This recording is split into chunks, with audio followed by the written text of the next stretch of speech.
할렐루야, 감사합니다. 오늘은 우리가 마태복음 16장을 우리가 공부하겠습니다. 자, 우리가 마태복음 이제 16장, 이제 17장 이래 넘어가면은 이제 계속해서 조명되어지는 것 가운데 하나가 뭔가 하면은 종말에 관한 것, 천국에 관한 것들 이런 부분들이 계속해서 조명되어집니다. 특히 마태복음 24장에는 보면은 우리가 종말에 일어날 현상들을 집중적으로 예수님께서 조명해 주는데 마치 마태복음 24장은 계시록을 보는 것 같다. 그리고 25장은 열처녀에 대한 대표적인 비유를 통해서 누가 천국에 갈 것인가 라는 부분에 대해서 이야기를 하고 있다. 그리고 이제 이후에 이제 천국에 관한 것들 이런 부분들이 좀 집중적으로 좀 다루어지는 것을 볼 수 있습니다. 그래서 마태가 성령께서 마태를 통해서 복음서를 기록하도록 할 때에 유대인들이 가지고 있는 이 관점을 크게 깨뜨리지 않습니다. 왜 그런가 하면은 유대인들이 가지고 있는 이 관점을 깨뜨려 버리게 되면은 사실적으로 복음이 그들에게 거부되는 상황이 되는 것이거든요.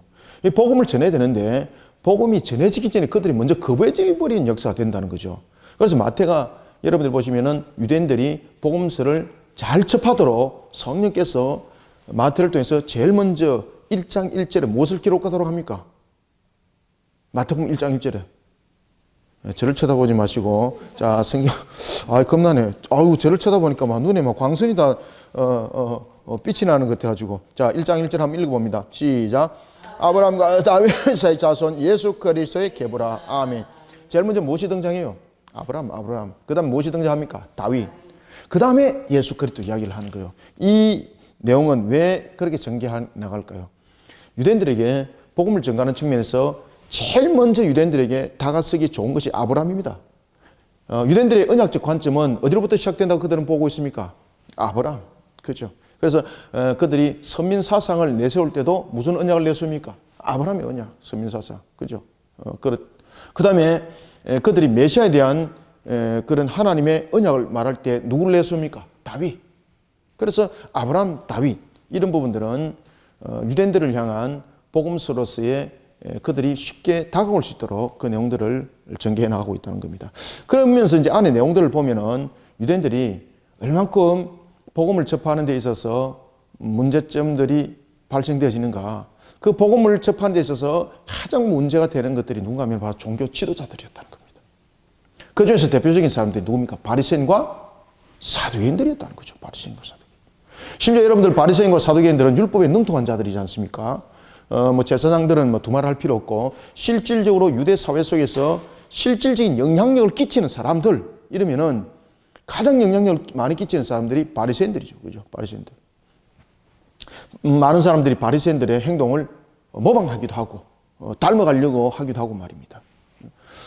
그런 속에 바리새인들과 사두개인이 예수님을 시험을 합니다. 오늘 16절에 보면 마태가 그 내용을 전개를 해 나갑니다. 이런 내용들을 통해서 마태는 예수님이 메시아라는 사실과 함께 그리고 제자들 또한 유대적 관점을 크게 벗어나지 못했다는 사실을 이 내용을 통해서 전개해 나가고 있습니다. 그래서 이 유대적 관점들이 하루 이틀 만에 지워지는 것이 아니라는 것이죠.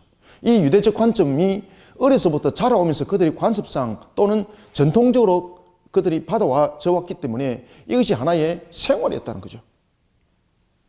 이런 그들 예수님을 3년 반을 따라다녔습니다. 그렇지만 그 관점들이 예수님께서 물론 한순간에 다 희석할 수도 있겠지만은 이 관점들을 통해서 우리의 복음이 그저 증거되어질 때 내가 오늘 이 사람에게 가서 예수 믿으세요 이렇게 한다고 그래서 할렐루야 이렇게 하는 사람도 있지만은 이방인처럼 이런 사람도 있지만은 때로는 핍박하고 박해하고 이런 경우가 있다는 거죠.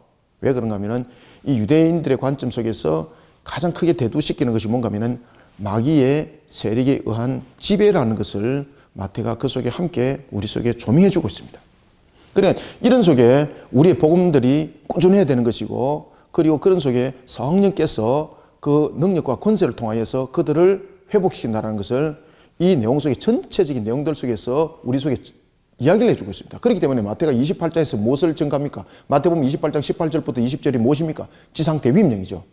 그죠? 그래서 그렇게 마태가 끝 마무리하는 것을 여러분들이 잘 인지를 하고 들어가셔야 되는 거예요. 자, 오늘 이런 속에 마태복음 16장을 우리가 읽어보면서 내용들을 전개해 나갈 때에 특히 마태복음 16장에 우리가 베드로의 신앙 고백이 너무나도 유명하죠. 그죠? 최초의 신앙 고백. 마태복음 16장은 이게 색이 됐어. 마태복음 16장은 우리의 최초의 신앙 고백이 실려집니다.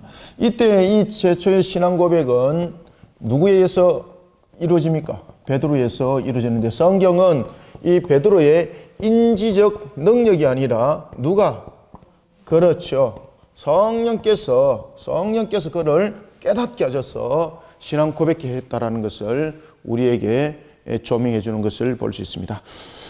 그런가 하면 또한 이런 속에 예수님께서 오늘 마태복음 16장에 보면 최초 신앙 고백뿐만 아니라 또 어떤 내용이 전개되십니까? 예수님께서 순환사에 관한 십자가에서 죽으시기 전에 십자가 사건, 이 십자가 사건으로 끝나는 것이 아니라 이 속에 부활을 우리 속에 조명해 주고 있는 것이 16장의 큰 하나의 테두리라 이렇게 볼 수가 있겠습니다.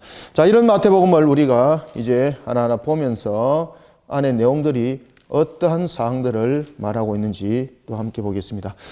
1절부터 우리가 4절까지 한번 읽읍시다. 시작.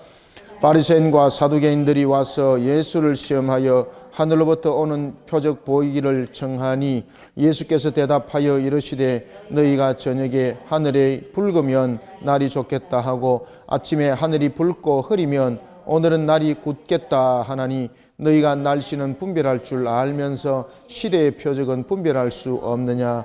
악하고 음란한 세대가 표적을 구하나 요나의 표적밖에는 보여줄 표적이 없느니라 하시고 그들을 떠나가시니라. 아멘.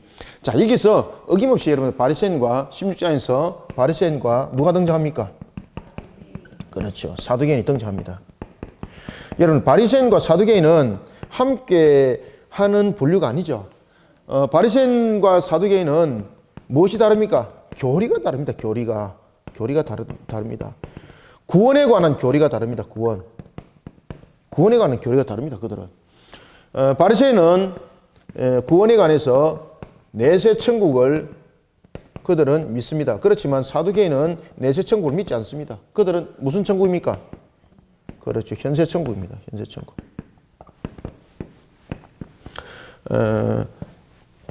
천사론을 믿습니다. 바리새인들은 교리적인 측면에서 천사론을 믿습니다. 그렇지만은 사두개인들은 천사론을 믿지 않습니다. 그죠? 바리새인들은 부활에 관한 것을 믿습니다. 그런데 이들의 부활은요, 영육 간의 부활이 아니라 영적인 것들. 그래서 그들이 천국이라 이렇게 말하면은 영적인 상태를 이야기를 하는데 사두개인들은 그렇지 않습니다. 왜냐하면은 사두개인들은 현재에 사는 것이 천국이기 때문에 현재에서 죽고 나면은 이 죽고 난 세상은, 죽음 이후의 세상은 영육간에 아무것도 존재치 않는다라는 것이 사두개인들의 교리입니다, 여러분들. 그래서 사두개인들의 축복은 무엇입니까? 물질관, 그리고 그들이 가지고 있는 정치적인 문제, 여기는 권세, 권위, 이런 부분들이 주어지는 것이, 이런 것들이 많은 양으로 양적 측면에서 따지게 되고 이것을 축복이라고 말하는 겁니다. 그들은. 그죠? 그래서 특히 사두개인 같은 경우는 정교 유착에 강력한 힘을 가지고 임하기도 합니다. 그래서 사두개인들이 보면은 정치적 관념을 많이 하고 있는 거죠. 그래서 이 바리새인들과 사두개인들은 항상 서로 보면은 부딪히는 경향들이 있기 때문에 함께하지 않습니다. 그런데 예수님을 죽이는 일에, 그리고 예수님을 몰아내는 일에 이들이 함께합니다. 왜냐하면 예수라는 존재가 등장함으로 인해서 자신들이 가지고 있는 입지적 위치가 흔들려버리는 거죠. 자, 오늘 어김없이 이런 바리새인과 사두개인이 적과의 동침이죠. 그죠? 사실 이 바리새인과 사두개인은 적과의 동침이라고 볼 수 있겠습니다. 그런 속에 예수를 시험하려라고 말하고 있습니다. 여기서 이제 시험한다는 것은 우리가 시험에는 두 가지 시험이 있다고 그랬습니다. 첫 번째는 테스트라는 시험이 있고, 두 번째는 이 템테이션이라는 거 있는데, 오늘 여기서 보면은 이 유혹한다는 것은 템팅이라는 것을 우리에게 설명을 하고 있습니다. 그죠? 그러면은 지금 사두개인들과 바리새인들이 예수님을 시험한다는 것은 예수님을 어떤 일정 부분에서 이 사람이 메시아가 맞는지 안 맞는지 테스트하러 왔다 이 말이 아닙니다. 지금 무슨 이야기입니까? 예수님을 자신의 적으로 보는 겁니다. 자신의 적으로 보기 때문에 지금 여기서 예수님을 시험한다는 것은 바로 이 내용입니다. 템팅. 어떤 내용인가 하면은 예수님을 넘어뜨린다는 겁니다. 넘어뜨린다는 거. 여기서는 여러분 유혹이 아닙니다. 여기서 예수님을 넘어지게 한다는 거예요. 넘어지게 한다는 것은 무슨 뜻입니까? 제거하기 위해서 왔다는 겁니다. 제거하기 위해서. 그래서 예수님을 오늘 본문에서 예수님을 시험한다라는 것은 테스트가 아닙니다. 저분이 메시아가 맞는지 안 맞는지 확인해 보러 오는 그런 테스트가 아니라는 이야기예요. 그러면 그들이 요나의 기적, 예수님께서 뭐 너희들에게 보여줄 것은 요나의 기적밖에 없다고 말합니다. 그런데 그들이 와서 당신이 메시아임을 증거를 해보십시오. 그리고 그것을 기적과 이적을 통해서 우리에게 보여주십시오. 라는 그런 테스트를 했다는 거죠. 그러면은 예수님이 설령 하늘이 무너지는 기적을 일으키더라도 그들은 예수님을 메시아라는 테스트로서 그것을 원하는 것이 아니고 템팅이라는 부분에서 넘어지도록 하는 부분이기 때문에 어떤 핑계를 대더라도 예수님에 대한 그 기적과 이적은 왜곡되게 그들은 만들려고 이미 작전을 다 하고 왔다는 이야기죠. 이해가 오십니까 지금? 그래서 1절에 보면은 바리새인과 사두개인이 와서 예수를 시험하여 라고 말할 때 여기서 시험은 무엇입니까? 템팅이다. 템팅. 시험하려고 왔다는 것은 예수님을 메시아라고 확인하기 위해서 온 것이 아니라 예수님을 넘어뜨리기 위해서 왔다는 이야기죠. 그러면서 이렇게 말합니다. 하늘로부터 오는 표적을 보이기를 청한다. 그들은 메시아라는 부분을 인정을 받기 위해서는 하늘로부터 오는 그러한 그 기적을 보이는 것이 메시아로서의 자신의 모습을 또한 나타내는 것이기도 했습니다. 그때 예수님께서 이미 그들이 어떤 관계 속에서 예수님이 기적과 이적을 일으키더라도 그것은 무엇이라는 것을 알았다는 이야기입니까? 예수님을 넘어지게 하는 조건임을 이미 알았기 때문에 하늘이 무너지는 기적을 일으키더라도 그들은 그것을 통해서 마귀와 결탁한 것이라고 말할 것이다. 그리고 오히려 예수님으로 하여금 적대 세력을 더 만드는 일에 그것을 역용하기 때문에 예수님께서 그 기적을 일으킬 필요가 있을까요? 없을까요? 없습니다. 예수님께서 이미 다 읽고 계시는 거죠.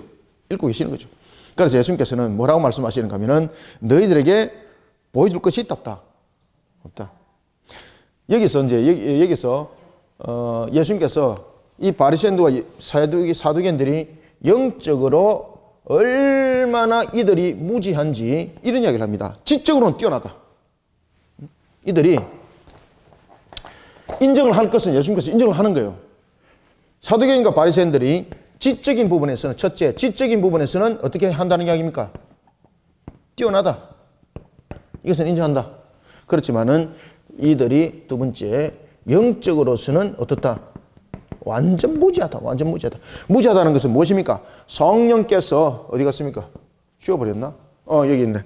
성령께서 그들로 하여금 사도 베드로처럼 신앙 고백을 할 수 있도록 은혜를 베푸시는 것이 아니라 성령께서 이들을 깨닫게 하지 아니하다 보니까 예수님이 어떤 분인가를 모르더라는 이야기죠. 그래서 오늘 이 본문에서 보면 여러분들요, 세 가지가 등장하는데 첫 번째는 신앙 고백적인 측면에서 첫 번째는 사두개인, 바리새인, 사두개인과 그리고 바리새인, 그리고 두 번째는 유대인들, 그리고 세 번째는 베드로를 통해서 이 신앙 고백적인 측면에서 이야기를 합니다.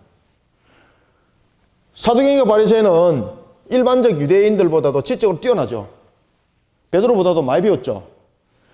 그들은 정말로 하늘을 보면서 누구보다도 분별력 뛰어납니다. 왜? 많이 알기 때문에.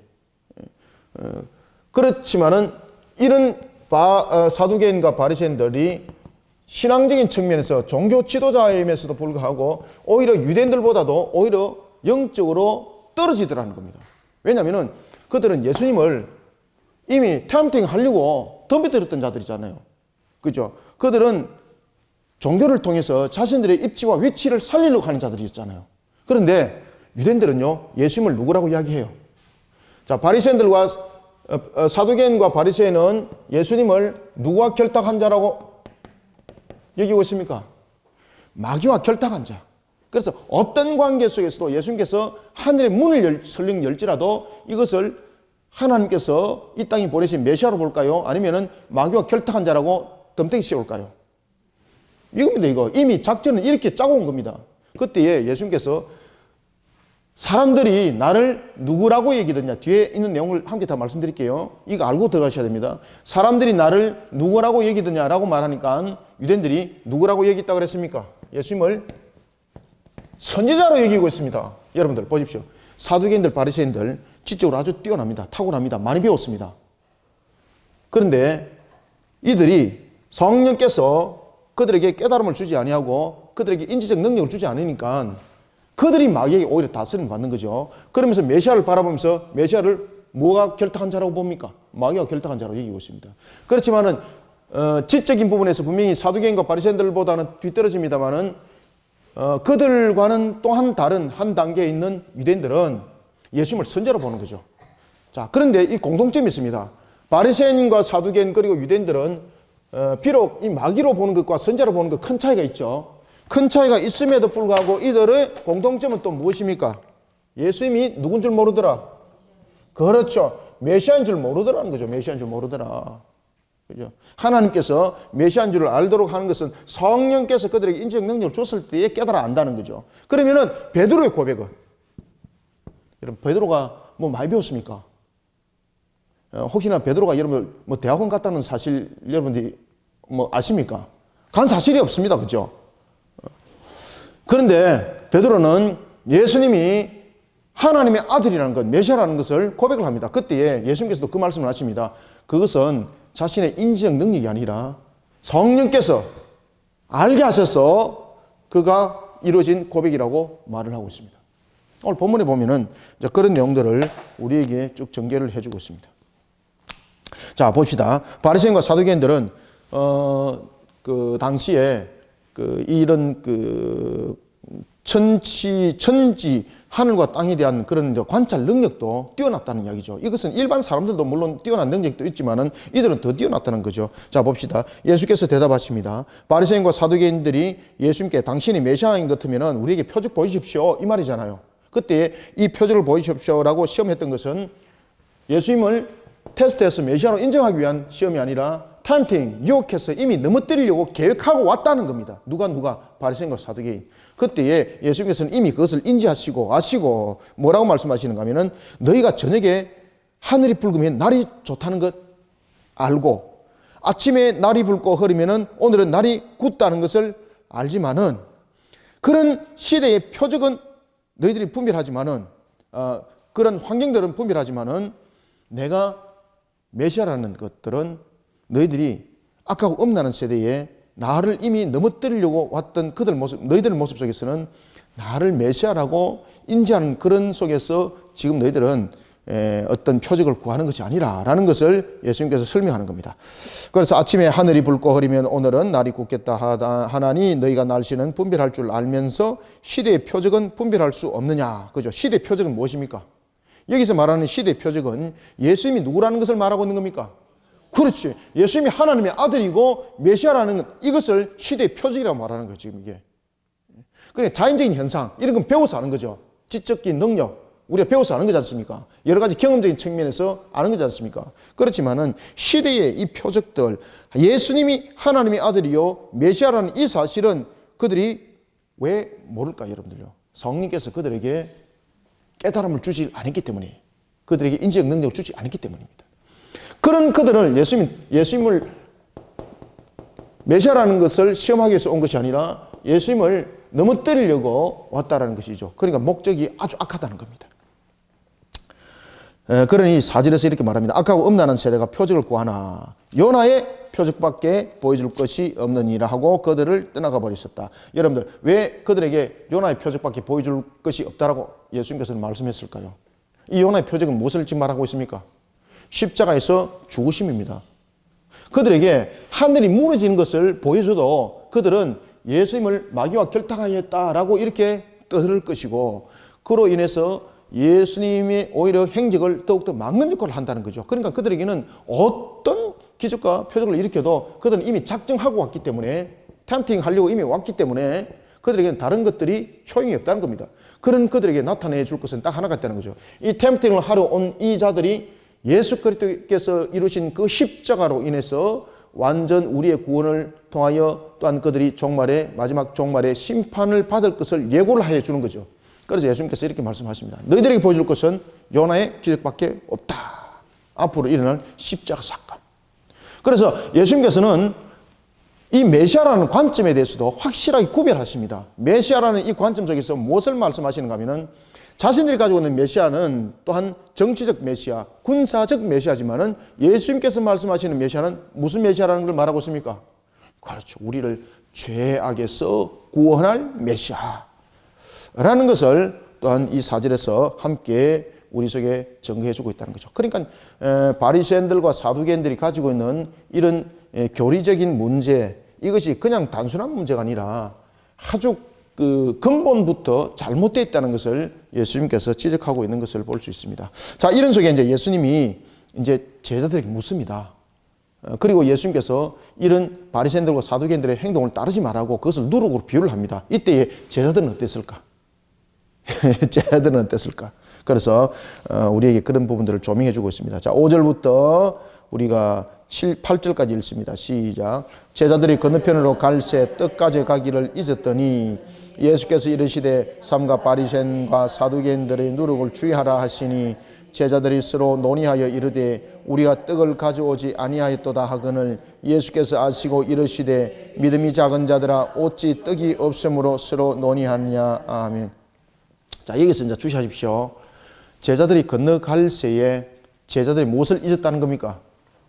떡을 잊었다는 거죠. 떡을. 그러면은 자, 예수님을 따르던 제자들이 떡을 잊었다라는 것은 그들이 가지고 있는 이런 그 하나의 사고관을 우리에게 지금 인지시켜 주고 있습니다. 그것은 뭔가 하면은 여러분들 예수님께서 만약에 떡이 필요했다면은 예수님께서 얘들아 그 먹을 것을 좀 챙겨 가자라고 말할 수도 있었을 것입니다. 그렇지 않으면은 또한 예수님께서 말씀하지 아니하더라도 그들이 먹을 것을 잘 챙겨서 가기도 했을 것입니다. 그런데 여기서 조명하고 있는 것은 뭔가 하면은 예수님의 제자들이 아직도 영적으로 온전하지 못한 상태라는 것을 오늘 떡을 챙겨가지 않았다라는 것을 가지고 설명합니다. 그러면 그들의 관심사가 뭔가 하면은 이런 하나의 메시아적 관점도 예수님께서 말씀하시는 그런 바른 영적 관점 속에서 메시아관이 아니라 자신들의 사고 관점 속에서 메시아관을 지금 그들은 가지고 있다 이 말입니다. 지금 이 말이. 따라서 떡을 가져가는 것을 잊었다라는 것은 그들도 이런 바리새인들과 사두개인들과 마찬가지로 유대인들과 마찬가지로 자신들이 가지고 있는 그런 메시아관 그런 부분들이 유대적 사상들 속에 벗어나지 못했다는 이야기죠. 이런 속에 예수님께서 말씀을 하십니다. 무슨 말씀을 하십니까? 8절에 보면은 6절에 보면은 예수님께서 삼가 바리새인과 사두개인들의 누룩을 주의하라라고 말하니까 누룩은 그들 속에 와닿았던 것이 무엇으로 와닿았습니까? 먹을 것. 예수님께서는 이 바리새인들과 사두개인에 대해서 누룩을 말할 때에 그들의 교리적인 측면, 그죠? 그들의 교훈적인 측면을 말하고 있었는데 제자들은 이 누룩을 통해서 무엇을 생각하고 있었습니까? 먹을 것. 이게 제자들의 생각이죠. 그러면은 이 부분을 통해서 우리에게 조명해주고 있는 것은 뭔가 하면은 제자들이 가지고 있는 그 사상들이 일반적 유대적 관점을 크게 벗어나지 않았다는 겁니다. 그리고 메시아에 대한 관점들이 바리새인들과 그 당시에 서기관들뿐만 아니라 사두개인들이 가지고 있는 그 개념을 크게 벗어나지 않았다는 이야기입니다. 그죠? 먹을 것을 말하는 줄 알았더라. 그래서 그들은 뭐라고 말합니까? 바리새인들과 사두개인들의 누룩을 주의하라 라는 것은 그들의 이 누룩이라는 것은 부풀게 하는 영향력이죠. 그러니 지금 바리새인들과 사두개인들이 예수님께 표적과 기적을 구하는 것을 그들이 지금 들었습니다. 그런데 예수님께서 그 표적과 기적을 일으키지 않았잖아요. 그러면서 너희들에게 보여줄 것은 요나의 기적밖에 없다라고 요나에 대한 내용들이 무엇을 말하는지를 너희들은 바르게 인지하고 있는가라고 물었지만은 아무도 못 깨닫는 거예요. 이러면서 예수님께서 말씀하실 때에 바리새인들과 사두개인들의 누룩을 주의하라 라고 말하는 것은 그들의 어떤 행위적인 교훈적인 측면이 담고 있는 잘못된 것을 담지 말라는 뜻이죠. 그죠? 그런데 제자들은 누룩이라 딱 말하니까 머릿속에 무엇이 인지됐습니까? 아, 우리 참았다. 떡 저거 안 가지고 왔다. 이 생각을 하는 거예요. 이 생각을. 8절 예수께서 아시고 이르시되 믿음이 작은 자들아 어찌 떡이 없으므로 서로 논의하느냐. 그때 예수님께서 9절부터 12절 이렇게 말씀하십니다. 너희가 시작 너희가 아직도 깨닫지 못하느냐. 떡 5개로 5,000명을 먹이고 주운 것이 몇 바구니며 떡 7개로 4,000명을 먹이고 주운 것이 몇 광줄이었는지 기억하지 못하느냐. 어찌 내 말한 것이 떡에 관함이 아닌 줄을 깨닫지 못하느냐. 오직 바리새인과 사두개인들의 누룩을 주의하라 하시니 그제서야 제자들이 떡의 누룩이 아니요 바리새인과 사두개인들의 교훈을 삼가라고 말씀하신 줄을 깨달으니라. 아멘. 자, 여기서 이제 우리가 보면은 마태복음을 통해서도 이미 우리가 조명해 주었습니다만은 앞에 500의 기적과 700의 기적이 분명히 다르다는 것을 우리에게 조명해 주고 있죠. 500의 기적은 어디서 일어났습니까? 유대 지역에서, 유대 지역에서. 700의 기적은 어디서 일어났습니까? 이방 지역에서. 이방인들을 중심으로. 그래서 500의 기적과 700의 기적은 또 다른 것이 하나 있다. 500의 기적은 당일의 사건이고 700의 기적은 3일의 사건이다. 그리고 여기서 비유 관점, 지난번에도 말씀드렸죠. 유대인들은 계획적으로 이렇게 온 사람도 있지만은 그러지 아니하고 부하내동적인 측면에서 모인 자들이 500 예수 속에는 많았다. 그렇지만 700 예수 속에는 계획을 하고 온 사람 대부분이었다. 야, 이게 유대인들과 이방인들의 차이점이라는 것입니다. 그죠? 이 속에서 그들이 주를 향한 믿음 속에 이방인들이 왔다는 겁니다. 그러면 이 속에서 우리에게 다시 한 번 더 700의 기적과 500의 기적을 통해서 우리에게 조명해 주고 있습니다. 그것은 바로 뭔가 하면은 누가 구원의 백성인가? 그렇죠? 누가 구원의 백성인가? 혈통의 구원이 아니라 믿음의 구원이라는 것을 다시 한 번 더 500의 700의 기적을 통해서 비유 관점 속에서 우리에게 알게 해줬다는 사실. 그리고 700의 기적과 500의 기적에서 둘 다 언약적 관점을 설명하고 있다. 언약적 관점을 설명할 때에 마태가 500의 기적을 통해서는 12바구니를 설명합니다. 이것은 무엇입니까? 그렇죠. 아브라함을 통해서 이루어진 언약의 관점.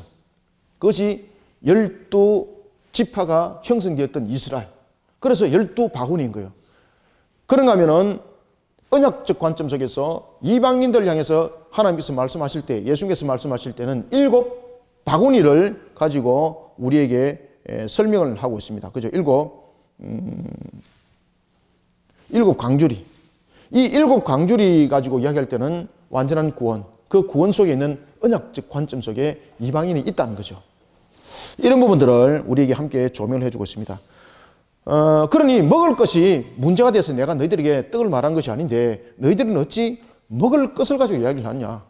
내가 12바구니를 남게 하고 7 광주리를 남게 한 것을 너희들은 기억하지 못하느냐. 그때서 비로소 떡이 바리새인들의 잘못된 교훈인 줄, 가르침인 줄 알았더라. 가르침인 줄. 그때서 비로소 제자들이 알았더라. 그러니까 여러분 보십시오. 예수님께서 그들에게 알도록 깨닫게 장막을 열어주니 비록 깨닫더라는 겁니다. 그래서 우리가 하나님을 바르게 알고 우리가 신앙을 바르게 세워나가는 데 있어서 성령의 인도하심이 매우 중요합니다. 매우 중요합니다. 그래서 성령의 인도하심에 신앙이 돼야 되는 거예요. 신앙은요, 지적 신앙 가지고는 바리새인과 사두개인처럼 결국은 예수님을 대적하는 신앙이 되는 겁니다. 그 가운데서 대표적인 신학이 무엇입니까? 독일의 합리주의. 그죠? 독일 합리주의자들. 그런 속에 잉태됐던 또 한 분류의 바사라든지 이런 인물 속에서 나타났던 대표적인 인물, 슈바이츠. 그죠? 그는 이사야 53장을 가지고 예수님을 신랄하게 비판하죠. 그리고 예수님의 제자들 보고 뭐라고 말하면 광신자들, 심지어 또라이들, 정신병자들이라고 이야기를 하고 있습니다. 그리고 심지어 그는 이사야서 53장을 통해서 사도 바울을 뭐라고 말하는 거면은 종말의 종교를 만들어낸 자라고 이렇게 말을 하더라는 거죠. 그것이 저와 여러분들이 잘 알고 있는 바로 알베르트 슈바이츠입니다. 그러니까 우리는 신앙은 우리가 배웠던 것들을 가지고 조명하는 것이 아니라 배웠을지라도 성령께서 조명해 주는 신앙이 되어야 되는 거예요. 성령께서 조명해 주는 신앙. 그러지 않았을 때는 우리가 배운 것만 가지고 신앙하게 되면은 누구든지 바리새인과 같이 사도행과 같이 그런 모습에 빠질 수 있는 거예요, 여러분들. 자, 이런 속에 이제 예수님께서 이제 빌립보 가이사라 지방에 이르게 됩니다. 자, 이 속에서 이제 예수님께서 아주 유명한 한 사건을 유발시키는 걸 볼 수 있습니다. 그것은 바로 베드로의 고백과 함께 그리고 그 이어지는 바로 마귀야 사탄아 내 뒤로 물러가라 라고 예수님께서 오히려 베드로를 향해서 질탄한 사건이 있는 것을 볼 수 있습니다. 자, 우리가 13절부터 16절을 한번 읽겠습니다. 시작. 예수께서 빌립보 가이사라 지방에 이르러 제자들에게 물어 이르시되 사람들이 인자를 누구라 하느냐 이르되 들으는 세례 요한 들으는 엘리야 어떤 이는 예레미야나 선지자 중에 하나라 하나이다. 이르시되 너희는 나를 누구라 하느냐 시몬 베드로가 대답하여 이르되 주는 그리스도시요 살아계신 하나님의 아들이시니다. 아멘. 자, 드디어 이제 유명한 최초의 신앙 고백이 등장하게 되겠습니다. 예수님께서 이제 오늘 본문에 보면은 빌립보 가이사라 지방에 이르게 됩니다. 그때에 제자들에게 묻습니다. 사람들이 인자를 누구라 하더냐. 여기서 이제 인자라는 것은 지금 의도성을 가지고 마태가 지금 그 글을 썼다는 이야기죠. 여기서 인자라는 것은 누굽니까? 하나님의 아들, 그죠? 메시아. 이 부분들을 이미 인지시켜주고 있는 거죠. 그때에 제자들이 뭐라고 말하는가 하면은 이미 앞에 바리새인들과 사두개인들은 예수님을 누구라고 말했습니까? 마귀와 결탁한 자.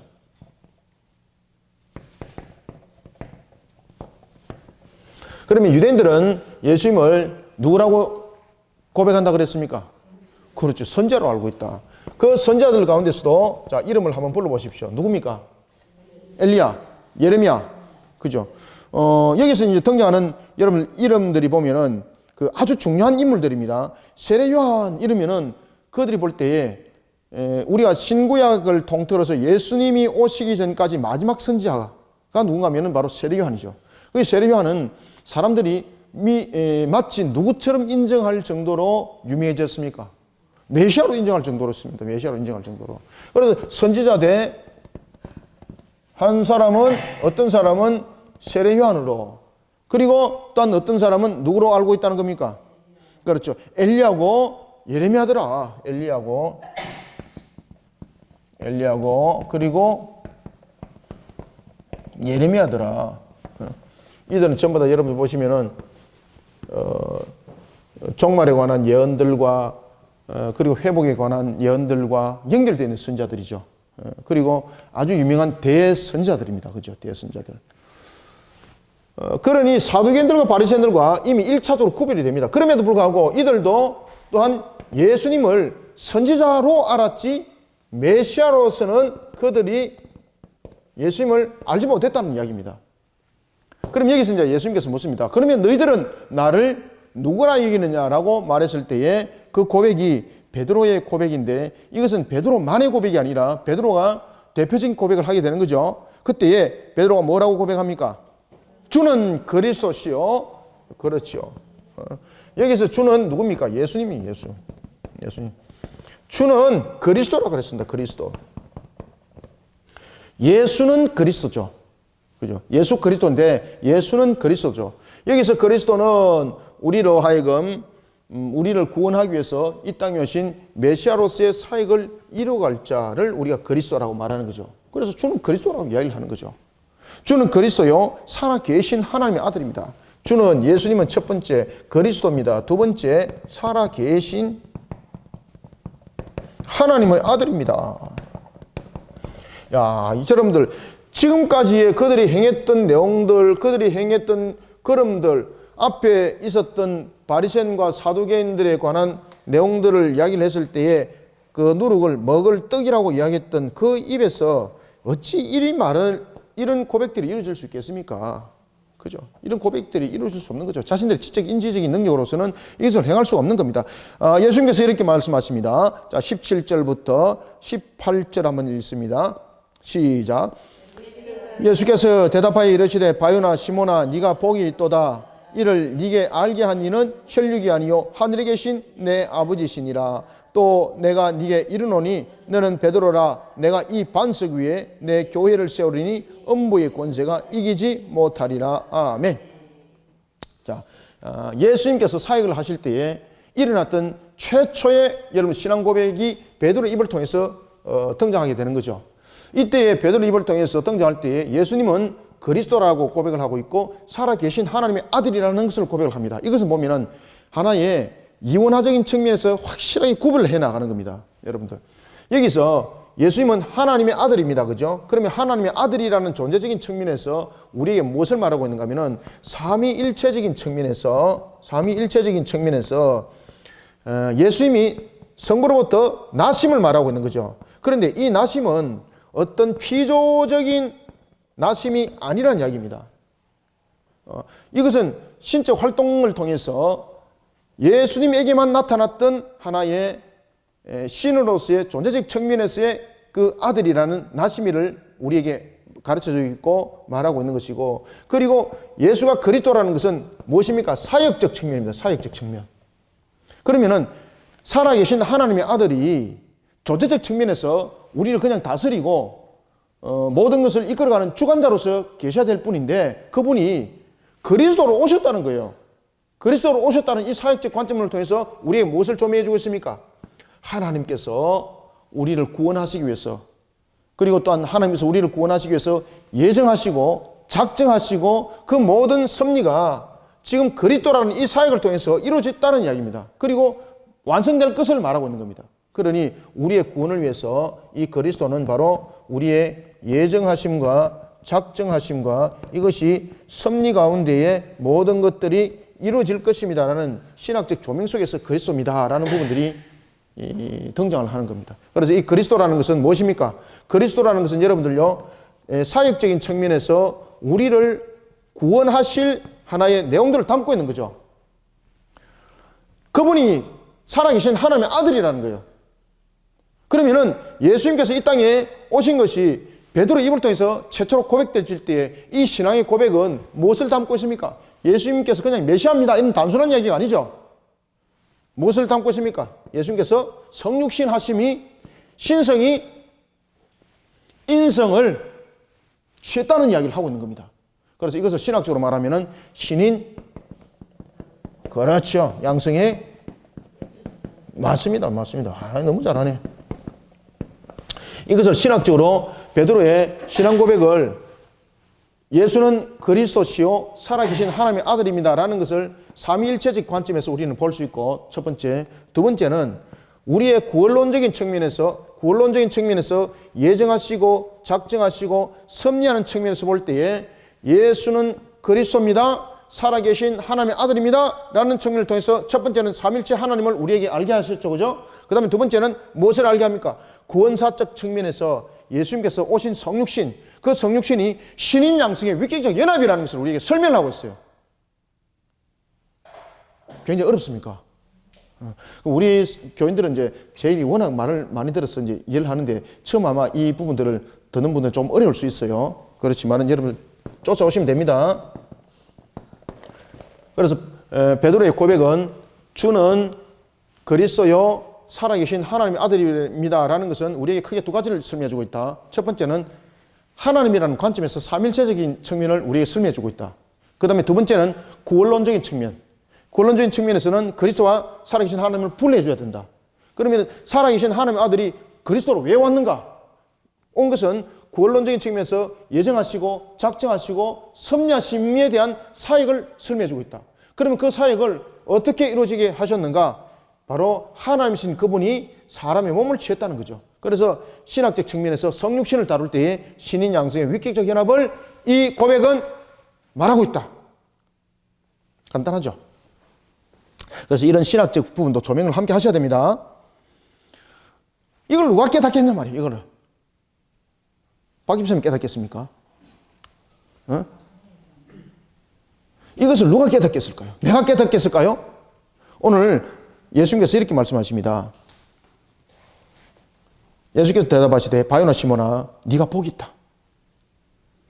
이를 알게 하신 것은 혈육이 아니라는 거죠. 혈육이 아니라는 것은 사람의 어떤 지식과 사람의 어떤 전달적인 매체를 통해서 지금 깨달아진 것이 아니라는 뜻입니다. 누가 깨닫겠다는 겁니까? 하늘에 계신 아버지께서. 하늘에 계신 아버지께서라는 것은 이것은 무엇입니까? 성령의 활동입니다. 성령의 활동. 그래서 성령의 조명을 통해서 깨닫겠다는 거죠. 성령의 조명을 통해서. 성령의 조명을 통해서. 이 성령의 조명을 통해서 깨닫겠다는 것을 우리에게 다시 한 번 더 알게 해주고 있는 것을 볼 수 있습니다. 그러면서 예수님께서 칭찬하실 때에 바요나 시모나 이렇게 칭찬하죠. 여러분, 바요나라는 부분에서 바는 아람어로서 아들이죠. 바. 그죠? 바. 여기서 바요나라고 말할 때에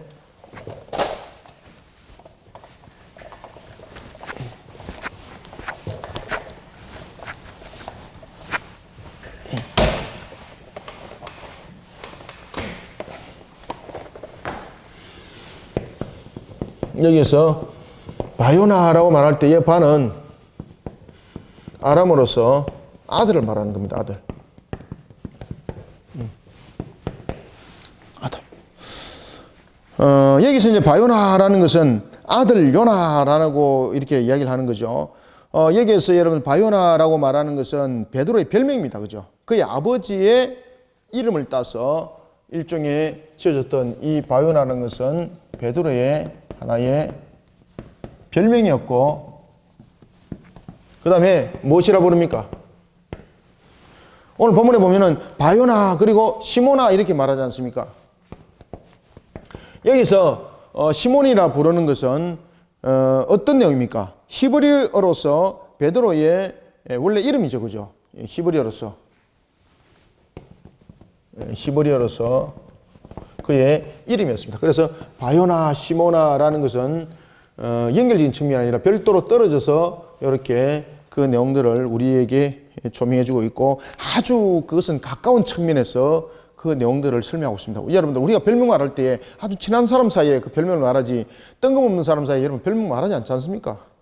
그래서 별명은 친구 사이에 만들어지는 것 같이 예수님과 아주 이런 가까운 사이에 있는 것을 우리에게 다시 한 번 더 조명해주고 있는 것을 볼 수가 있습니다. 자, 그러면서 이제 18절에 보십시오. 이런 베드로에게, 베드로라, 너는 베드로라, 내가 이 반석 위에 내 교회를 세우려니 음부의 권세가 이기지 못할 것이다.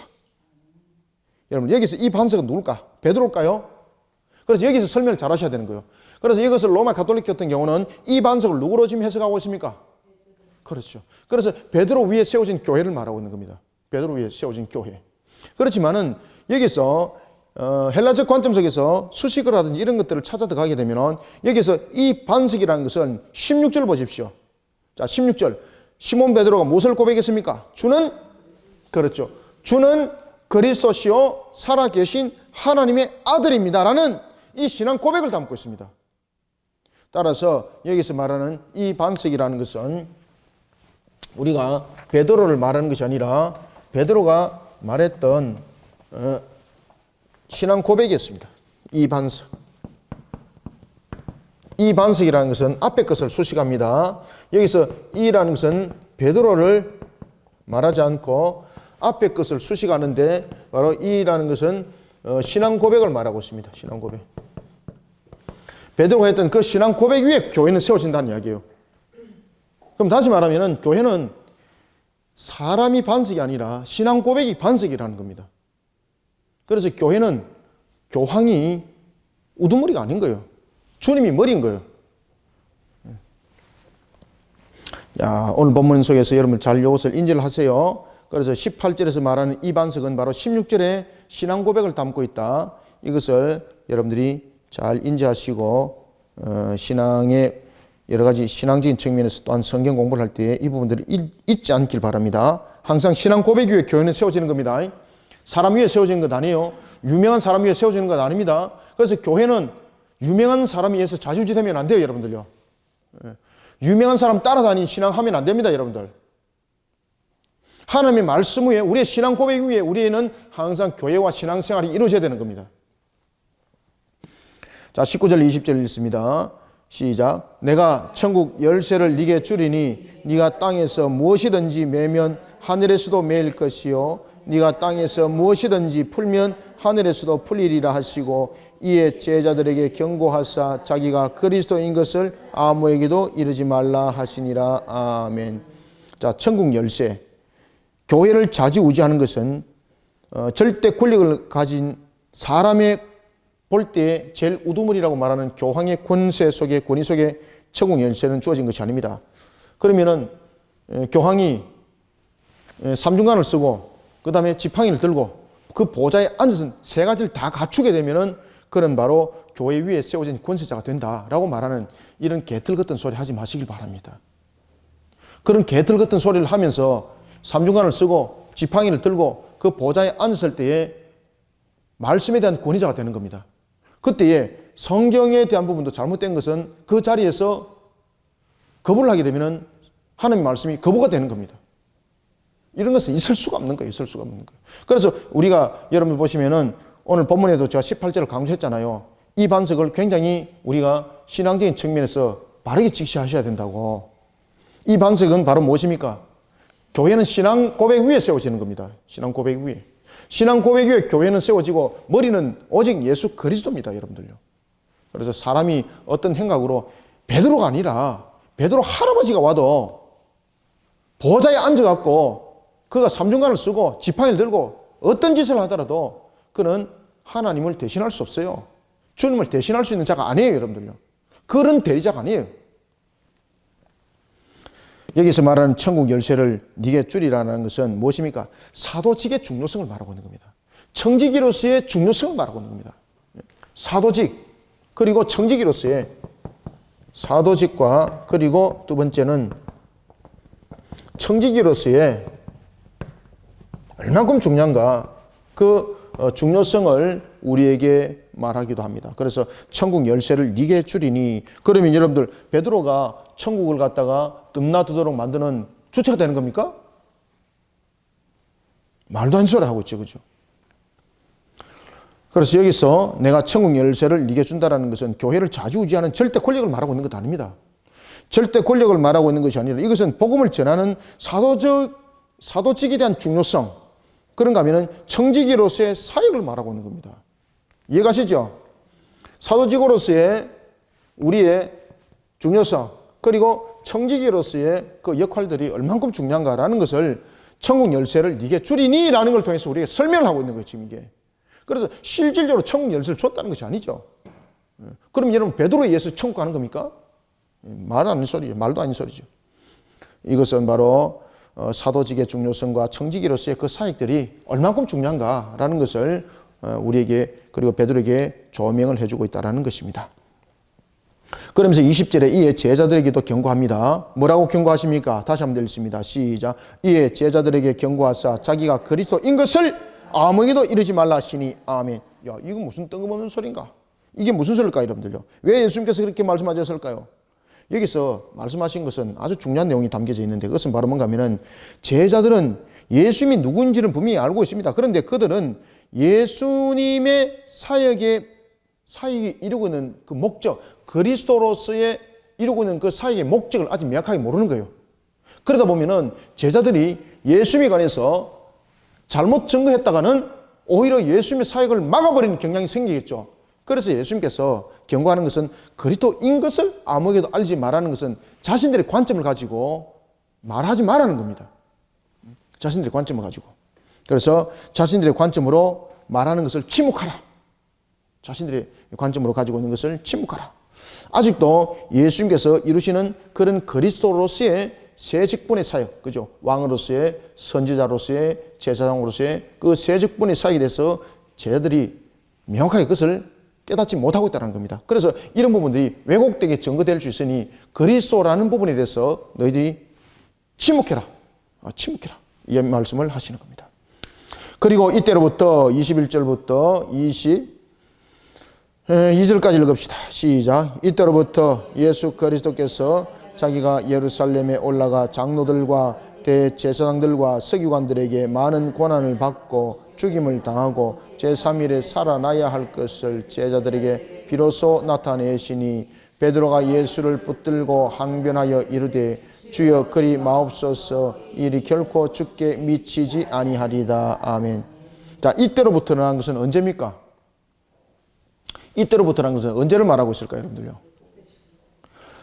이 베드로의 고백과 함께 바로 직결되는 걸 말하고 있습니다. 그러니까 며칠 기간을 두고 뜬금없이 예수님께서 말씀하시는 것이 아니라 이때로부터라는 것은 베드로가 21절부터 22절에 21 몇 절입니까? 16절이죠. 16절에 그런 고백이 있은 때로부터 예수님께서 바로 이어서 어떤 말씀을 하시는가 하면은 순환사를 이야기를 합니다. 여기 앞에 다 말씀드렸죠, 그죠? 순환사에 관해서 이야기를 하는 겁니다. 순환사에 관해서 예수님께서 말씀하실 때에 이 순환사가 담고 있는 것이 무엇이었을까요, 여러분들? 그리스도로서의 사역을 말하고 있는 겁니다. 그래서 제자들이 그리스도에 대한 사역을 잘 알지 못하기 때문에 너희들이 그리스도라고 전하는 것을 아무에게도 너희들은 아직도 이르지 말라는 겁니다. 그들은 그리스도라는 이런 사역적인 부분에서 그들이 가지고 있었던 유대적 관점의 메시아를 보는 거예요. 그러면 유대적 관점에서 메시아를 보는 것은 우리의 죄를 대속하는 측면에서의 십자가에서 우리 죄를 완전하게 대속하는 죽음의 값. 이것을 그들에게는 이해가 되지 않는 겁니다. 자, 오늘 본문에도 보면은 예수님께서 그렇게 말씀을 하시는 겁니다. 지금 여기에 대해서 그리스도에 관해서 지금 조명을 해주고 있습니다. 지금 순환사에 관해서 예수님께서 말씀하실 때에 이 순환사의 핵심이 이루고 있는 것이 뭔가 하면은 그리스도입니다. 그리스도. 그리스도로서의 사역입니다. 사역. 그때에 왕직과 그리고 선지자직과 그리고 제사장 직분으로서의 사역을 감당할 때에 이 제사장 직분으로서 사역을 감당할 때에 죄에 대한 그 값으로서 무엇을 담고 있습니까? 죽으심을 담고 있는 거죠. 이런 그리스도로서의 이 사역을 제자들이 유대적 관점 속에서 이해를 못하는 겁니다. 그들은 유대적 관점 속에서 이 그리스도는 오직 무엇으로만 인지합니까? 그렇죠. 여기서 그들은 그리스도라는 관점에서 메시아는 첫 번째 정치적, 두 번째 군사적 무엇을 가진 자입니까? 능력을 부여받은 사람, 가진 사람. 여기서 능력을 가진 사람이라는 것은 인지적, 능력적인 측면에서 가진 것이 아니라 하나님께서 그에게 능력을 주었다는 이야기입니다. 그러면은 그들이 메시아라는 그리스도라는 관점은 신인 양성이 아닙니다. 신성이 아니라 그냥 인성입니다. 그들이 가지고 있는 메시아 관점은 신성은 거부되는 겁니다. 무엇만 연결되는 겁니까? 인성만 연결되는 메시아입니다. 그래서 사람인 메시아로서 그리스도는 정치적, 군사적으로서 하나님께서 주어주신 그 능력을 가지고 그런 해방자로 나타난다는 이야기입니다. 그런 잘못된 그리스도를 증거하는 부분에서 예수님께서 수도발하는 거예요. 잘 알지 못하니까. 그러면서 예수님께서 진정한 그리스도로서의 그 사역을 순환사를 통해서 말씀하십니다. 이 순환사는 무엇입니까? 바로 왕으로서의, 선지자로서의, 제사장으로서의 이 세 직분의 사역들이 이루어질 때에 결국 이 죄의 값이라는 것은 인간의 원죄에 따른 죄의 값으로의 죽으심이고, 그리고 죄의 값으로 죽으심으로 끝나는 것이 아니라 메시아로서의 우리의 구속사의 그리스도의 완성된 사역은 어디서 일어나는 겁니까? 그렇죠. 부활하심으로.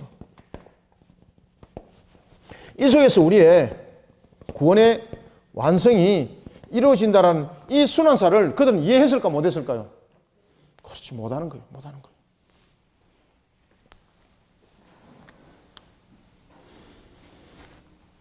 예수님께서 3일 만에 죽으실 것을 말씀하십니다. 그리고 3일 만에 죽으실 것은 왜 3일인가? 라는 것은 지옥 강화를 말하는 것이 아니라 예수님께서 죽으심이라는 걸 통해서 철저하게 인간의 죄를 대속한 것을 말하고 있는 겁니다. 이 3일이라는 것은. 그래서 3일이라는 것은 완전한 죽음. 죄로 인하여서 죽는 완전한 죽음. 그것을 3일의 죽음이라고 말하는 거예요. 제가 수차례 가르쳐 드렸죠. 다음에 부활에 가서 또 다시 한 번 더 가르쳐 드리겠습니다. 상세한 것은. 자, 이런 속에 이제 베드로에게 나타났던 반응은 예수님을 붙잡는 것이었습니다. 그때 예수님을 붙잡는 베드로는 두 가지 모습으로 나타납니다. 첫 번째는 유대적 관점이죠. 그 다음에 두 번째는 무엇입니까? 마귀의 공격이죠. 그래서 우리는 이 속에서 두 가지를 기억하셔야 됩니다. 하나는 신앙을 할 때에 우리가 가지고 있는 지식적 관점에서 신앙을 하게 되면 주님을 대적하는 모습밖에 되지 않습니다. 그런 속에 우리가 가지고 있는 지식 속에 신앙을 하게 되면 그 틈을 누가 알고 뚫고 들어옵니까? 마귀가 알고 들어온다니까요. 제가 여러분들 얼마나 많은 것들을 연구를 하고 공부를 했겠습니까? 그죠? 그런 지적인 것만 가지고 제가 만약에 가르친다면 마귀는 저를 100% 뚫고 들어옵니다. 그러니 항상 말씀의 터위에 항상 신앙으로 다시 조명하고 성령께서 나를 다시 붙들기를 기도하고 오늘도 여러분들 목요 성경 공부를 갖다가 인도할 때에 제가 새벽 기도를 통해서 철저히 기도하고 시작합니다. 제가 철저히 기도하고 하나님 오늘도 이 말씀들을 어떻게 조명할지를 다시 한 번 더 가르쳐 주옵소서. 저는 여러분들 이게 이제 마태복음이란지 어떤 성경 공부든 간에 가르칠 때에 교환은 머릿속에 다 해놓고 옵니다. 저는 오늘은 이 내용들을 어떻게 가르칠 것이다. 처음에 어떻게 할 것이고 어떻게 마무리할 것이고 시간은 어느 정도 할 것이다. 거의 다 머릿속에 제 인지 다 시킵니다. 제가 여러분들 지금 여기에 가르쳤던 것 다 지우고 처음부터 하라 그러면 똑같이 합니다. 저는 그 정도로 머릿속에 인지를 딱 해놔놓고 저는 옵니다. 근데 이것조차도 성령께서 나를 조명해 주지 못하면요 이 속에 마귀가 영차합니다. 여러분들. 그래서 마지막으로 정리를 다 하고 난 뒤는 제가 엎드려서 기도합니다. 하나님 오늘도 이 가르치는 말씀이 성령께서 인도하여 조명해 주는 말씀이 되게 하여 주시고 성령께서 주시는 능력의 말씀이 되게 하여 주시고 이들 속에 주님의 양식이 되는 그런 역사가 우리 성도들에게 나타나게 하여 주옵소서. 딱 기도하고 저는 와서 가르칩니다. 그래서 여러분들 보시면은 목사님 가르치는데 교환도 없이 어떻게 그렇게 가르칩니까? 라고 말하는데 저는 이미 그 전에 다 머릿속에 그리고 이미 무엇을 어떻게 가르칠지를 다 이렇게 한번 써봅니다. 제가. 그리고 딱 인지 딱 시켜놓고 그리고 여러분들이 가르칠 때 마지막으로 기도 딱 하고 그리고 저는 올라옵니다. 저는. 베드로가 예수님을 붙잡고 이렇게 말합니다. 22절 베드로가 예수를 붙들면서 항변합니다. 이르되 주여 그리하지 마옵소서. 이 일이 결코 주께 미치지 아니하리다. 야, 이게 여러분 보시면은요 인간적 모습으로 보면은 야 이렇게 예수님을 위하는 자가 어디 있습니까?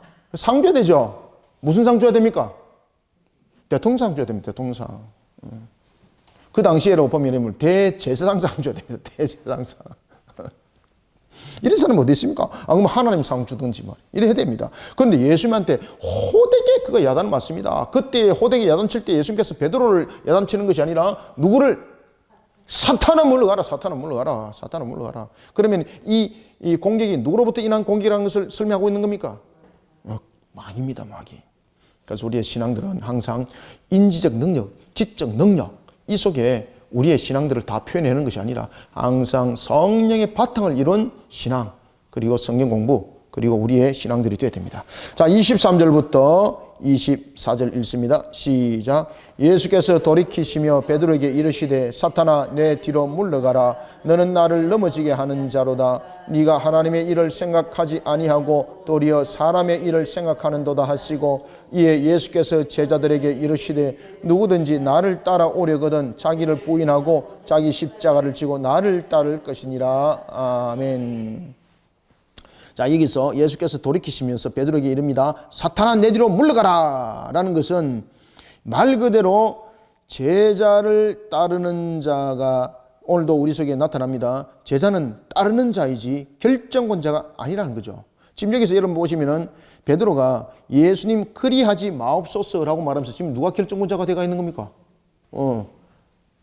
그때에 사탄아 내 뒤로 물러가라는 것 중에 두 가지를 설명합니다. 하나는 제자는 예수님에 관해서 결정을 하고 고민하는 자가 아니라 따르는 자라는 사실을 절대 인지하라는 겁니다. 절대 인지하라. 그 다음에 두 번째는 영적 조명적인 측면에서 항상 우리로 하여금 신앙의 영적 경각심을 일으키라는 이야기입니다. 사탄아 물러가라. 생각하지도 못했던 거예요. 주님께서 사탄아 물러가라. 네가 하나님의 일을 생각하지 않고 도리어 사람의 일을 생각하는도다. 사람의 일이라는 것은 죄인된 상태의 그 모습들. 다시 말하면 하나님의 일은 우리에게 새하늘과 새 땅을 이루어지는 우리에게 죄로부터 해방을 말하지만은 사람의 일은 무엇입니까? 마귀와 함께 하는 죄악된 모습. 그래서 여기서 사람의 일이라는 것은 일반적 사람의 일을 말하고 있는 것 아닙니다. 여기서 사람의 일이라는 것은 무엇과 연결되는 겁니까? 여기서 사람의 일이라는 것은 이것은 하나의 마귀의 왕국입니다. 마귀의 왕국. 여기서 사람의 일이라는 것은 우리의 말하는 건 죄인의 상태를 말하는 거죠. 죄인의 상태. 죄인의 상태로서의 지금 그 역할들은 마귀의 왕국들을 이루어가는 것밖에 안 된다는 이야기죠. 그러면 하나님의 일은 무엇입니까?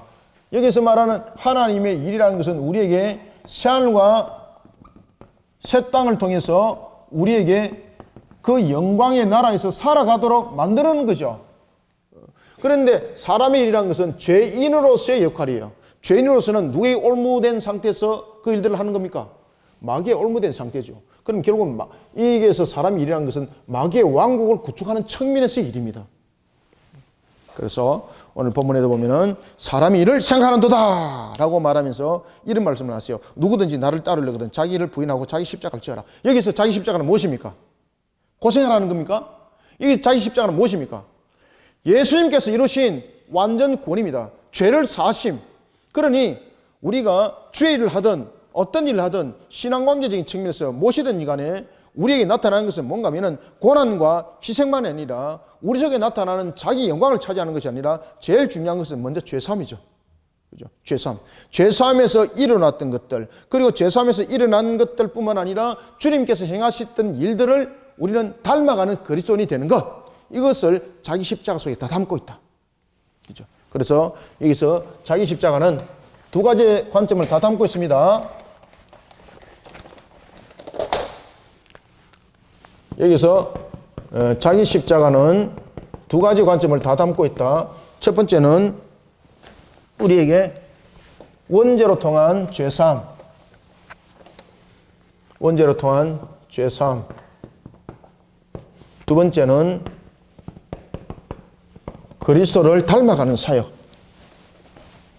그리스도를 닮아가는 사역. 여러분들, 그리스도를 닮아가는 사역이라는 것은 주님께서 지었던 고난. 여러분, 주님께서 고난을 왜 고난 가운데서 나아갔습니까? 우리의 죄 값이죠. 우리의 죄에 대한 값을 대속하기 위함이었죠. 그런데 이 자기 십자가를 우리가 단순한 어떤 고난과 그리고 핍박당하는 이런 부분들에 관한 것으로만 설명하시면 안 됩니다. 여기서 이제 자기 십자가는 그리스도를 닮아가는 사역적인 측면은 신앙적 측면이죠. 그러면 이 신앙적 측면에서 자기 십자가는 무엇이 함께 이루어지는 겁니까? 영적 전투. 이 영적 전투가 누구로부터 함께 일어나는 겁니까? 마귀의 세력들과 함께 나타나는 거죠. 그러면 십자가는 승리였습니까? 안 그러면 패배였습니까? 그렇죠. 그래, 결국 자기 십자가를 지는 자는 결국 승리하는 자라는 이야기예요. 승리하는 자. 승리하는 자. 그래서 우리가 신앙 가운데 당하는 고난과 핍박은 결국 영적 전투라는 이야기죠. 마귀와 일어나는 영적 전투. 다시 말하면 자기 십자가는 두 가지를 이야기를 하고 있습니다. 첫 번째는 죄사함은 예수님께서 이루신 예수님의 사역적인 측면을 말하고 있고, 그 사역이 우리 속에 함께 증가되는 것이 자기 십자가죠. 그러니 자기 십자가라는 것은 예수를 믿는 믿음을 가진 자죠. 그죠? 그래서 우리는 예수를 믿는 그 믿음으로 우리는 죄사함을 받은 그 십자가, 그 십자가를 질 때에 이 십자가는 어떤 십자가입니까? 이미 성리한 십자가죠. 이 성리한 십자가를 가지고 우리는 그리스도를 닮아가는 사역을 이루라는 이야기예요. 그때 당하는 고난과 핍박은 우리 속에 있는 당연한 영적 전투다. 왜? 마귀는 자기의 세상을 만들기 위해서, 그리고 하나님의 택한 백성이 십자가로 불러 모아지게 되면 결국은 자신은 무너짐을 당하게 되는 건데, 그것을 방해하기 위해서 우리를 공격할 수밖에 없는 거죠. 그때 우리는 마귀를 이길 수 있는 방법은 무엇입니까? 자기 십자가라는 거예요. 자기 십자가. 이 자기 십자가는 이미 성리한 것이기 때문에 영적 전투 속에서 당하는 고난과 핍박, 마귀와 전투 이미 성리한 줄 알고 자기 십자가를 지으라는 거예요. 그래서 여러분들요, 십자가는 우리에게 고난을 주는 것이 아닙니다. 십자가는 우리를 올무로 묶는 것이 아닙니다. 오히려 우리를 보호하는 막입니다. 십자가는 우리로 하여금 죄 짓지 못하도록 막는 울타리입니다.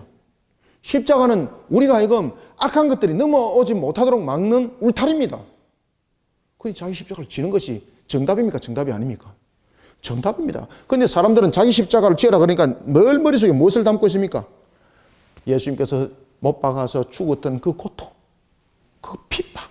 야, 이것을 내가 감내해야 되구나. 이런 바보 같은 멍치 소리만 하고 앉아가 있는 거예요. 이런 영적 전투조차도 이미 십자가에서는 이뤘다라는 이 자체를 우리는 알고 자기 십자가를 질 줄 알아야 되는 거예요, 여러분들요.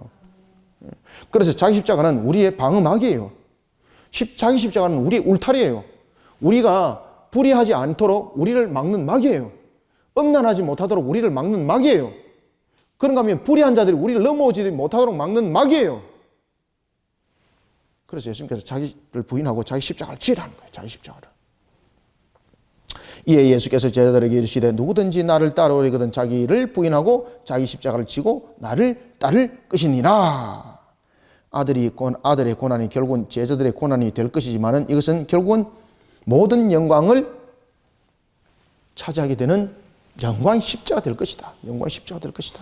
자, 25절부터 28절 읽고 마무리하겠습니다. 시작. 누구든지 제 목숨을 구원하고자 하면 잃을 것이요 누구든지 나를 위하여 제 목숨을 잃으면 찾으리라. 사람이 만일 온 천하를 얻고도 제 목숨을 잃으면 무엇이 유익하리요? 사람이 무엇을 주고 제 목숨과 바꾸겠느냐? 인자가 아버지의 영광으로 그 천사들과 함께 오리니 그때 각 사람이 행한 대로 갚으리라. 진실로 너희에게 이르노니 여기 써 있는 사람 중에 죽기 전에 인자가 그 왕권을 가지고 오는 것을 볼 자들도 있느니라. 아멘.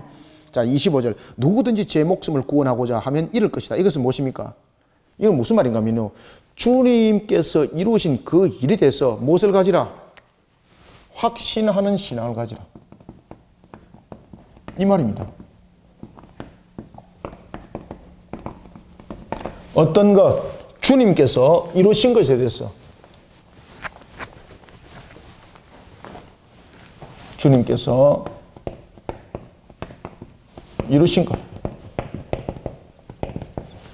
이 주님께서 이루신 것을 확신하는 신앙을 가지라 이 말이에요. 이게. 그래서 오늘 본문에도 보면은 누구든지 지 목숨을 구하고자 하면은 잃을 것이라는 것은 여러분 자기 목숨을 구원하는데 왜 자기 목숨을 구하고자 하는데 왜 목숨을 잃습니까? 그리고 누구든지 나를 위하여 제 목숨을 잃으면 찾으리라 라는 것은 무엇입니까? 바로 이것은 자기 목숨을 그리고 또한 주님께서 그 목숨을 찾게 할 것이라는 것은 자기의 목숨이라는 것은 바로 뭔가 하면 죄악 가운데 살아가는 모습이죠. 그죠? 죄악 가운데.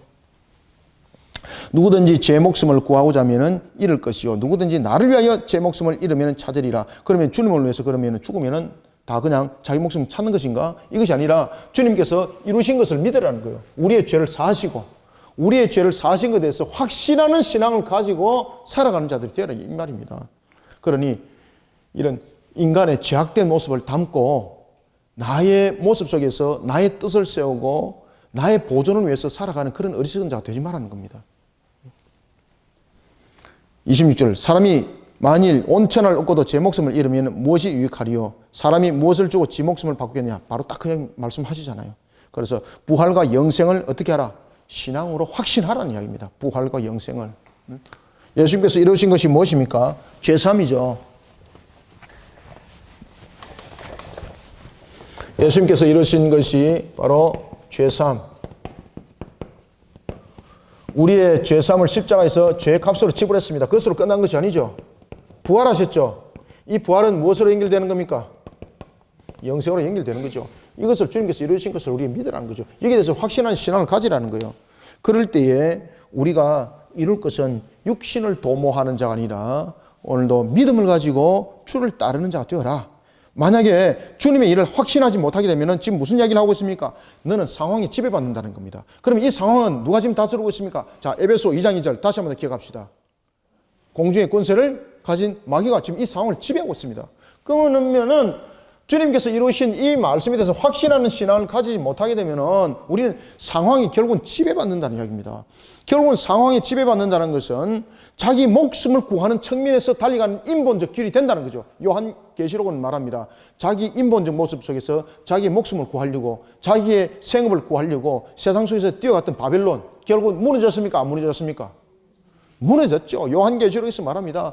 바벨론이 저렇게 무너질 줄 몰랐다. 상인들이 바라보면서 통 한 해의 눈물을 흘립니다. 무너졌도다 바벨론이여. 그죠? 그래서 오늘 본문에서 나타나고 있는 것처럼 사람이 온 천하를 얻고도 제 목숨을 잃으면 무슨 유익이 있고 사람이 무엇을 주고 지 목숨을 바꾸겠느냐라는 것은 부활과 영생의 신앙에 대한 확신을 가지지 못하게 되면은 자신이 그 상황 속에 결국은 굴복당하게 되고 결국은 자신의 가장 중요한 소중한 그 모든 것을 잃어버린다는 겁니다. 잃어버린다는 겁니다. 인자가 아버지의 영광으로 그 천사와 함께 오리라. 그죠? 마지막 종말 때를 이야기를 지금 하고 있습니다. 그러면서 그 행위대로 갚으리라. 여러분들, 우리의 심판은 전부 다 행위 심판입니다. 우리가 구원받은 것도 예수님께서 그 행위로 우리의 죄를 대속한 겁니다. 첫 번째 아담이 죄 지은 것이 행위죠. 그리고 예수님께서 그 행위를 갚으셨죠. 그래서 요한계시록의 행위 심판이죠. 그런데 우리의 행위는 예수님께서 십자가에서 이루신 것으로서 그 행위를 통해서 우리의 죄는 갚음이 된 것입니다. 그날이 속히 온다는 겁니다. 오늘 28절 다시 한번 읽습니다. 시작. 진실로 너희에게 이르노니 여기 서 있는 사람 중에 죽기 전에 인자가 그 왕권을 가지고 오는 것을 볼 자도 있느니라. 아멘. 이거 여러분 2000년 전의 이야기죠. 2000년 전의 이야기죠. 근데 지금 오셨습니까? 안 오셨습니까? 야, 이거 이상하잖아요, 이거. 그러면 예수님께서 실수한 거잖아요. 그러면 이 구절은 지어야 됩니까? 안 지어야 됩니까? 속히 지워야 됩니다. 그래야만이 시비거리가 안 생깁니다. 그런데 이 구절이 굉장히 중요합니다. 이 구절이 요한계시록 전체와 연결됩니다. 제가 녹화하기 전에 쭉 한번 강의 한번 했죠, 그죠? 그냥 간단하게 또 말씀드리겠습니다. 녹화 지금 보시는 분들은 한 20분 동안 이걸 가지고 제가 강의를 하고 시작했거든요. 근데 간단하게 그냥 말씀드리고 또 계속해서 이어지는 내용 속에서도 말씀드리겠습니다. 이 말씀은 무슨 말씀인가 하면요, 간단하게 말씀드릴게요. 종말이 신속히 온다는 겁니다. 신속히. 이 말씀은 그 당시에 사람이 본다는 이야기가 아니라 이것은 종말이 신속하게 온다는 이야기입니다. 종말이 신속하게 온다는 이야기입니다. 자, 여러분들, 우리가 지금이 보면은 요한계시록의 내용을 보면은 우리가 지금까지 5번째 인이 떼어졌던 우리의 환란 때를 우리는 맞이하고 있습니다. 그래서 지금 복음이 보면은 복음으로 불려지는 자들이 택한 그 수가 어느 정도 그 개수가 채워졌다, 여러분 보시면 됩니다. 주님께서 부르시는 택한 백성의 개수는 두 가지 방법으로 채워진다. 첫 번째는 5번째 인까지 복음으로 불러지는 내용이 있고, 두 번째는 환란 가운데 불러진다. 첫 번째는 순수한 복음 속에서 불러지고, 두 번째는 이 환란을 통해서 불러질 때도 마지막에는 복음이 그들을 부르죠. 그렇지만은 첫 번째 복음으로 불러진 때와 두 번째 환란 가운데 불러지는 것은 내용이 다르다. 이때는 7 나팔 재앙 때에 강력한 그런 재앙을 받고 그들이 복음을 알고 돌아온다는 겁니다. 우리가 말하면 야, 저 사람도 천국 백성인가 라고 의심했던 사람이 있죠. 깜빡한 자다. 그들이 최후에 돌아오는 것이 바로 7번째 나팔 재앙입니다. 그리고 나는데 하늘의 문이 닫힙니다. 그리고 대집장이 일어납니다. 여러분들, 지금까지 5번째 인의 재앙은 약 2000년이라는 세월이, 십자가 이후로 약 한 2000년이라는 세월이 걸렸습니다. 그렇지만 6번째 인의 재앙부터 7번째 인의 재앙은 나팔 재앙과 연결이 됩니다. 그러면서 일어나는 나팔 재앙과 대집 재앙은요, 신속하게 일어납니다. 신속하게 일어납니다. 예를 들어서 한 달 안에 끝날 수도 있습니다. 저와 여러분들의 세대에 마지막 종말이 백보자 심판대가 열린다고도 볼 수 있습니다. 그래서 이 내용은 바로 그 말씀을 이야기를 하고 있는 겁니다. 진실로 너에게 이르노니 여기 써 있는 사람 중에 죽기 전에 인자가 그 왕권을 가지고 오는 것을 볼 자도 있느니라. 이 말씀은 지금까지 떼왔던 그런 인의 재앙들이 지리한 것 같이 아주 오랜 기간이 걸렸습니다. 그러면서 남은 나팔 재앙과 그리고 대집 재앙도 이런 식으로 오게 되면요, 심판은 마치 없는 것처럼 우리에게 느껴지는 겁니다. 그렇지 않습니다. 앞으로 일어날 마지막 종말에 백보자의 심판대가 열릴 것을 우리에게 조명해 줄 때에 신속하게 온다는 것을 설명해 주고 있습니다. 그래서 이러한 우리의 주신 말씀을 삼가 잘 깨닫고 우리가 신앙 가운데에 우리를 더욱더 견고히 세워 하나님의 나라를 바라보면서 달려가는 우리 모든 성도들이 되기를 소망합니다.